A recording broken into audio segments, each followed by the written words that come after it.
This is background information on Disciples Women Resolution 1927. Disciples Women has submitted Resolution GA 1927 concerning the reopening of the U.S. Embassy in Cuba, ending the U.S. embargo against the island, and promoting a constructive relation between both countries. The United States currently imposes a commercial, economic, and financial embargo against Cuba. March 14, 1958, the U.S. first imposed an embargo on the sale of arms to Cuba during the Batista regime, following an armed conflict between the Batista regime and rebels led by Fidel Castro. The armed conflict violated U.S. policy, which had permitted the sale of weapons to Latin American countries as long as they were not used for hostile purposes. January 1959, after Castro's socialist government came to power, he made overtures to the U.S. but was rebuffed by the Eisenhower administration, which by March began making plans to help overthrow him. June 1960, a key incident occurred.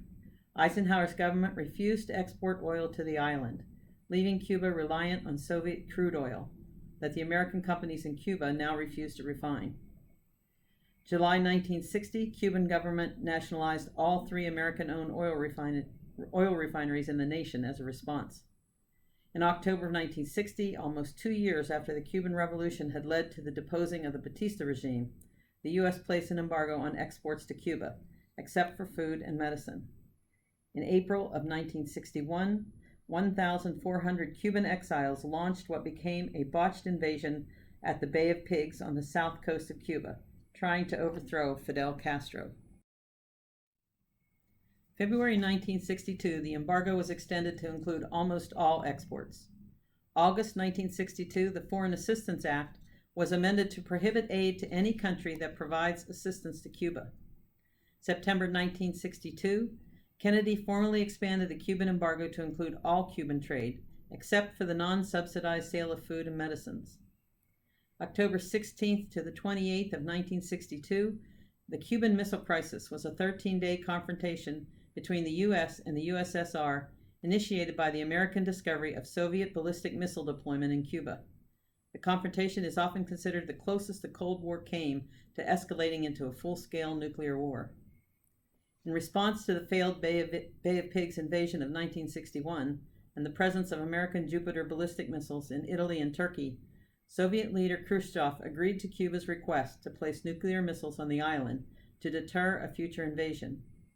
An agreement was reached during a secret meeting between Khrushchev and Fidel Castro in July 1962, and construction of a number of missile launch facilities started later that summer, verified by a U.S. spy plane. After several days of tense negotiations, an agreement was reached between U.S. President Kennedy and Khrushchev. Publicly, the Soviets would dismantle their offensive weapons in Cuba and return them to the Soviet Union, subject to the United Nations verification, in exchange for a U.S. public declaration and agreement to avoid invading Cuba again. Secretly, the U.S. agreed that it would dismantle all U.S.-built Jupiter MRBMs, which had been deployed in Turkey against the Soviet Union. November 1962, when all offensive missiles and light bombers had been withdrawn from Cuba, the blockade was formally ended. The negotiations between the U.S. and the Soviet Union pointed out the necessity of a quick, clear, and direct communication line between Washington and Moscow. As a result, the Moscow-Washington hotline was established. A series of agreements reduced U.S.-Soviet tensions for several years until both parties began to build their nuclear arsenal even further. February 1963, following the Cuban Missile Crisis, Kennedy imposed travel restrictions. July 1963, the Cuban Assets Control Regulations were issued in response to Cubans hosting Soviet nuclear weapons. Under these restrictions, Cuban assets in the U.S. were frozen. In 1992, the UN General Assembly passed a resolution condemning the ongoing impact of the embargo and declaring it a violation of the Charter of the United Nations and of international law. In 1993, the UN General Assembly once again passed a resolution condemning the embargo. Again in 1994, 1995, 1996, 1997, 1998, 1999, and 2000. Also in 2000, Clinton authorized the sale of humanitarian U.S. products to Cuba.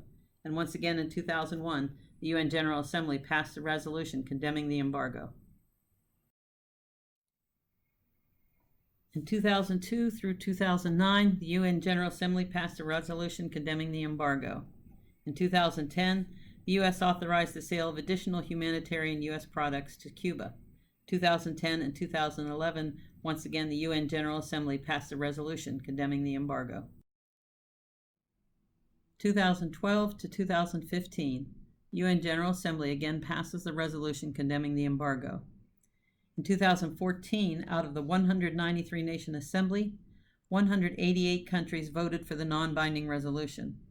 The U.S. and Israel voted against, and 3 Pacific Island nations abstained. In 2015, the U.S. and Cuba reopened their embassies. 2016 and 17, the resolution is again passed. 2017, the U.S. reinstates travel and business restrictions and also pulls embassy personnel. 2018, the resolution passes. 2019, new sanctions using the language of the Cold War in a vow to combat socialism, communism, and human rights abuses. This also reimposes limits on the amounts of money that Cuban Americans can send to relatives on the island, as well as the frequency of transactions, and ordering new restrictions on travel to Cuba by U.S. citizens. This is reversing previous efforts to normalize relations with Cuba.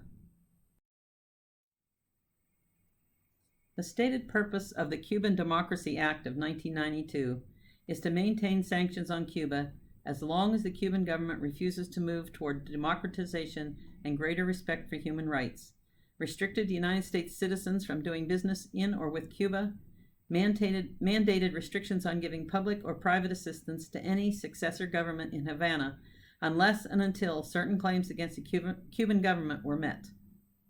Beyond criticisms of human rights in Cuba, the United States holds $6 billion worth of financial claims against the Cuban government. The pro-embargo position is that the U.S. embargo is, in part, an appropriate response to these unaddressed claims. As of 2018, the embargo, which limits American businesses from conducting trade with Cuban interests, remains in effect and is the most enduring trade embargo in modern history. Human rights groups, including Amnesty International, Human Rights Watch, and the Inter-American Commission on Human Rights, have also been critical of the embargo. Critics of the embargo say that the embargo laws are too harsh, citing the fact that violations can result in up to 10 years in prison. Among the reasons to end the embargo are the goal of forcing Cuba to adopt a representative democracy still has not been achieved 57 years later, so presumably won't ever. The embargo was part of the Cold War with the Soviet Union versus the U.S. Cuba poses no threat, and the USSR dissolved in 1991. The U.S. Defense Intelligence Agency in 1998 stated, "Cuba does not pose a significant military threat to the U.S. or other countries in the region." So the fear of communism is no longer justified. The U.S. does not impose these same policies on other countries and governments for policies it opposes. Contrary to U.S. practice to demand Cuba adopt representative democracy, given the long history of U.S. support for brutal dictatorships in countries that favor American interests, Egypt, Chile, even Batista, who was known to have killed, tortured, and imprisoned political dissenters because he was friendly to American interests.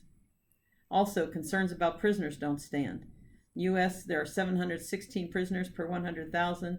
In Cuba, 510 per 100,000. Free trade, not embargo, can promote democracy in Cuba. The influx of U.S. tourists and businesses would expose to our culture and freedoms and would weaken Castro's regime. This worked in China. Cuba would be forced to address problems that have been blamed on the embargo: healthcare, access to medicine, etc. Most of the world opposes the embargo, and it is hurting our reputation in the world. The UN has formally denounced the U.S. embargo on Cuba every year since 1991. The U.S. sanctions make the U.S. look stubborn and immature in the eyes of the world. The embargo prevents Cubans from joining the digital world. The Disciples Women response is nonpartisan. You can see from the timeline that these issues have persisted regardless of whether Democrats or Republicans were leading the administration. Most importantly for Disciples Women, and why we oppose the embargo, is that the embargo harms the people of Cuba, not the government as was intended. Cubans are denied access to technology, medicine, affordable food, and other goods that could be available to them if the U.S. lifted the embargo. Doctors in Cuba have access to less than 50% of the drugs on the world market. There are food shortages. The American Association for World Health says it is our expert medical opinion that the U.S. embargo has caused a significant rise in suffering and even deaths in Cuba. Treatments for children and young people with bone cancer and antiretroviral drugs used to treat children with HIV/AIDS are not readily available. Resolution results from a visit by the Disciples Woman to Woman Worldwide Journey delegation to Cuba and the stories they heard from the women there. They met with church and local women, and one woman's church is in a rural area. She and her husband are elderly, and because of shortage of medicine, they share their diabetes medications, half of which it should be. They take the medicine on alternate days so they can both have partial meds. Another churchwoman wanted to travel to the United States to visit her family. She has to go to another country like the Dominican Republic or Venezuela. Sometimes they get to go to the other country and they still can't get to the United States.